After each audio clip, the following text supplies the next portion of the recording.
Jon, erim ketdi ishga. Biror joyga aylanib kelaylik.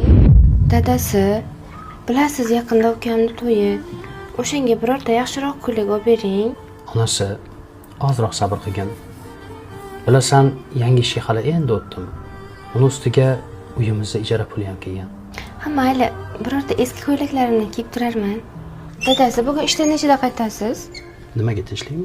Haligi to'y tashvishlari, shunga ozroq yordam bermoqchi edim. Ha, bora qoldi.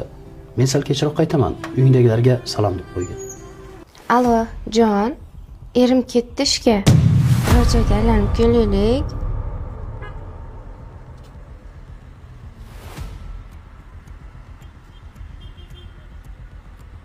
O'sha kungi restoranga olib boring. Qaysi restoran? Yamiymi?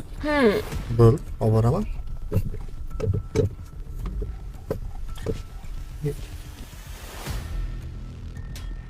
Ko'rmaysan, mashina o'chib qoldi. Aka, tinchlikmi? Assalomu alaykum. Yaxshimisiz? Assalomu alaykum. Bunga zudlik bilan moy qo'ydirish kerak. Yaxshi ish bo'lmabdi aka. Yaqin orada qayerda moy almashtirish joyi bor? Aka, Kakraz mana Xolva restoran yonida ekansiz. 200 metrcha to'g'riga yurasiz. O'ng qo'lda Hard Oil moy almashtirish shoxobchasi bor. Aka, aytgan joyingiz inomarka mashinalarga ham moy almashtiradimi? Aka, nima deyapsiz? Luboy avtomobillarga moy almashtirib beradi. Aka, rahmat.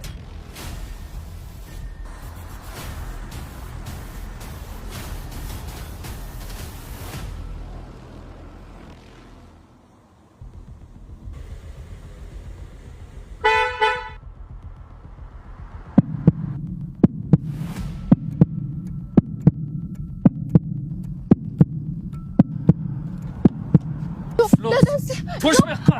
Hech ko'rindim dilim keting